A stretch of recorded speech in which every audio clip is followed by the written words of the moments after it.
E ser artista, não sei se é por conta da minha família, que ninguém tem talento nenhum. Ninguém tem talento na minha família, cara. Nem eu, inclusive. Não. Ninguém tem nenhum talento, sacou? Aí eu não pensava, só que sempre gostei muito, cara, de piada, de comédia. Eu falava isso no meu primeiro show, e é real. Quando minha mãe me dava uma grana pra comprar lanche, eu dava uma ideia no cara da banquinha e comprava revista de piada, cara. Guri. Tipo assim, moleque de 10 anos de idade, eu sabia contar piada pra caramba, anedota, né? Eu decorava e tal, me amarrava nessa porra. E contava pra quem? Contava, tipo, a galera na escola, pô, amigos do meu pai em casa, e tinha um guri lá de 12 anos contando piada, pô, era eu. Óbvio, né? Tô falando de um cara. Tinha um guri lá que a gente contratava. Um churrasco que eu organizava pra não pagar o rango. Isso, não. Cobrava da galera. Mas tu te lembra desse momento, você lá pequenininho fazendo piada pros mais velhos? Lembro, cara. O que você sentia fazendo aquilo? Já era uma primeira... eu lembro na Copa de 94, assim, eu tenho um tio, meu padrinho, inclusive, ele, porra, um monte de amigo e tal, e ele ficava pedindo, eu não sou imitador, mas ele ficava pedindo pra eu imitar o Romário, e eles rachavam o bico. E essa situação de falar umas coisas e as pessoas rirem pra caramba, isso me prende muito, essa parada, sabe? Me prende muito. Eu já quase perdi mulher por causa disso, que eu tava, uma vez, eu, meu irmão, umas meninas, uma menina que eu tava ficando e tal, e eu comecei a falar e umas meninas, assim, no lado começaram a rir muito, muito, e eu continuava fazendo porque elas estavam rindo muito, nem queria pegar, eu tava de boa, só que as mulheres rindo muito e claramente eu tava ali com as outras mulheres, entendeu? Deu merda isso. Essa sensação de falar e ter essa reação da galera e ficar rindo, cara, isso eu sempre gostei. Eu sempre fui esse cara na escola, sempre. Você era o zoeirão. O zoeirão, mas assim, e eu gostava, trabalho de história. Eu escrevia lá um teatrinho, eu gostava de apresentar essas paradas. Sempre gostei de falar e ter essa parada. É louco isso, né, cara? Porque eu não era esse cara, não. Eu não era o piadista da galera. Eu era o cara que ficava no fundo da classe. E aí, quando dava um intervalo na fala da professora, que eu podia falar um troço, eu falava e a galera inteira ria. Era sempre na surpresa, irado. Mas nunca era tipo, o sniper, junte né? a galera, não. Era um negócio muito assim, esperando a hora certa pra falar. Então eu nunca fui considerado engraçado. Bom, talvez até hoje não seja, mas... Eu organizo a galera pra poder pagar minhas contas. Isso, só isso, né? É só isso. É só pagar minhas o que contas. a gente faz hoje. Então, mas era isso, né? Mas sem dúvida a recompensa, né, cara? De você fazer rir o outro, assim, cara, desde moleque, é do caralho. É muito legal. Não, e você falou isso. Os humoristas, em geral, assim, a maioria, eu acho, não tem esse perfil mesmo, não. A galera vai pra comédia por vários outros motivos. E geralmente o zoeirão, ele não é bom comediante. Até porque, geralmente, não tô falando que é o teu caso, o zoeirão, ele não é um cara engraçado, ele só é chato mesmo. Ele acha que é engraçado. Ele acha que é. É isso. E no começo do stand-up, Albano, desculpe te interromper, no começo do stand-up, tinha um monte de zoeirão que achava que stand-up era isso. E aí os caras iam lá, porque os amigos falavam que era engraçado. É isso. Subia no palco e era um fracasso. Quantas vezes você já ouviu de uma pessoa da plateia ou de alguém na internet fala, eu tenho um amigo que é muito engraçado, ele devia fazer isso que você faz. Cara, todos os dias. E geralmente esse cara não é bom, sei lá, porque é isso, quando você começa... E no começo eu era muito ruim, inclusive, na comédia. Não que eu seja muito bom, mas eu era muito ruim, porque eu também pensava um pouco disso.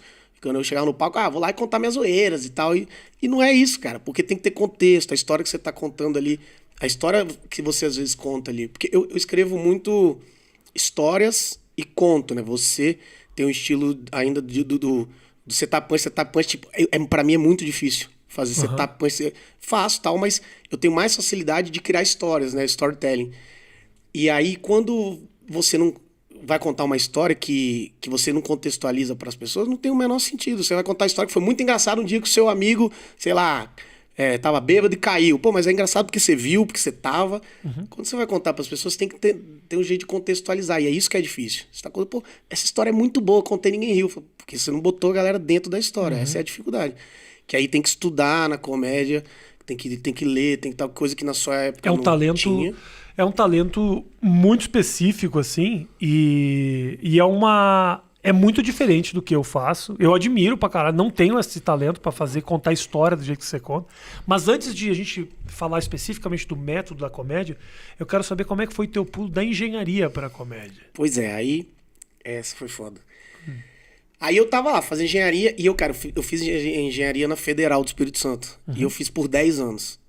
Obviamente, porque eu não gostava de engenharia, então eu ficava levando. Era federal, e aí eu falava, cara, assim que eu me formar, eu vou ter que virar adulto, né? Eu vou ter que trabalhar, Sim. não tem mais desculpa. Aí você ficou Aí eu enrolando. fiquei levando, e aí eu conheci vocês. Conheci o stand-up, as paradas, e o cara... Eu lembro que a primeira vez que eu... No Espírito Santo, isso. Vitória. Isso em Vitória ainda, tá. Vitória. Eu comecei a ver os vídeos, postava muito poucos vídeos. Na verdade, eu acho que a gente posta muito vídeo, né? É o contrário. A gente vai falar disso depois. E aí eu vi, eu falei, cara, isso é genial, isso é muito legal, porque você vai lá, pega o microfone e tal. E aí uma ceninha tava começando em Vitória, isso em 2009, eu na engenharia ainda.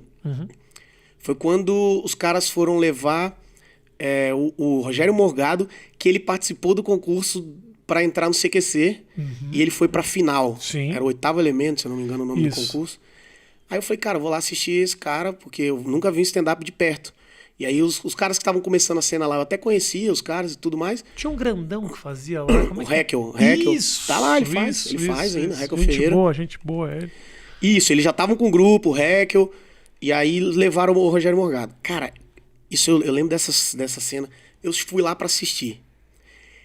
O que eu vi aquele mano fazendo, tipo, o Rogério é muito bom, muito engraçado, cara. A plateia bagunçava de dar risada, assim. O cara contando e eu... Meu irmão, o gordão, o Rogério é gordão.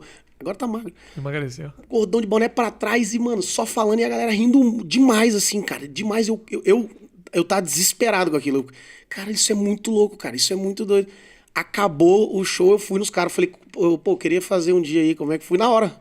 Os caras, tem que ver, você tem que ter um texto. Aí eu, não, eu sei contar piadas. Cara, não. Você tem que escrever um texto. Jura que você chegou nessa aí? Sim, eu não manjava. Que eu falava, eles não sei, eu sabia que você escrevia, mas eu não sabia que isso era uma obrigatoriedade. Então, eu falava, eu não escrevo, eu não sou bom pra escrever, mas eu sei contar. Então eu pego. Os caras, não, pô, você tem que escrever. Aí eu fiz uma vez e foi uma bosta. E fazer engenharia. Aí eu, cara, eu não vou conseguir ficar escrevendo. E larguei stand-up por uns 4 meses. Aí depois eu falei, não, pô, eu quero fazer sim. Aí fui voltando. E isso fazendo engenharia. Aí tava lá. Aí comecei a fazer uns barzinhos e tal. E aí montei um grupinho lá com os caras. E começou a andar. Eu comecei fazer uns eventos. Tal. Comecei a ficar mais engraçado. Só que a gente não tinha como...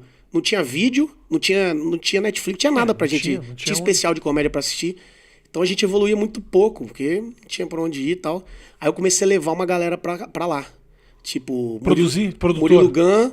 De produtor, assim. Pra fazer com a gente. Tipo, nosso grupo tá. E você é o cara da noite lá. Tá bom. Porque aí você ia pra lá e eu conseguia trocar umas ideias. Pô, vocês estão falando de quê e tal? Qual é o assunto? Como é que você escreve? E sugava o cara, bicho. Eu enchia o saco. Tá. E aí a gente foi começando a melhorar em engenharia e tal. Comecei a vir pra São Paulo pra... Todo mundo que ia fazer show lá em Vitória, eu pedia pra abrir, tentava abrir e tal. Aí conheci um produtor, o Careca, que é produtor. Aí ele me botou pra fazer umas participaçõezinhas aqui e comecei nessa. E aí em 2014 eu ia me formar. Eu dava aula no Senai, tava abrindo uma empresa de engenharia. E aí eu me formei, eu falei, cara, agora, se eu não for pra comédia agora, pra tentar, já era, eu vou arrumar um emprego, vou abrir minha empresa e... Casa, fudeu. Já aí, não, casa, fudeu. Aí eu falei, cara, eu vou pra São Paulo. Se um ano der errado, eu volto. Em um ano, eu cheguei aqui em São Paulo, tipo, com uns 20 mil reais só. Em um ano eu tava com menos 60. Deu muito errado. Caralho. Tava muito Mas como fodido. você gastou tanto dinheiro assim, cara? Não, mentira, 60 é só pra o punch. Mas eu tava com menos... Tava devendo, porque eu tive que Tava pegar menos de zero. Eu peguei dinheiro no banco, emprestado. Eu tal. vim pra São Paulo com 8 mil reais da perda total de um carro. Eu vim. Bati o carro, deu perda total e eu vim pra cá. A gente é muito Mas doido. me segurei muito, porque eu sou judeu, né? Eu podia ter ficado 15 anos com aquele 8 mil reais. Ia dar, né? Tranquilo. Tranquilaço. Cara. Não, eu fiquei uns bons 6 meses ali com 8 mil reais, tranquilo. E eu vim pra morar com o Banguela, pô. Então, pois é, né? Você morou com o Banguela. Aí tal, e o show, eu vim no meio da Copa de 2014, cara, não tinha show. Eu não. Enfim, não tava andando. Só que eu falei, cara, nem pelo caralho que eu vou voltar agora pra ser engenheiro, caralho. E aí continuei tentando. Ou seja, o fato de você ter se tornado comediante não é pra você queria ser comediante. Você não queria era ser engenheiro mesmo. Pode ser.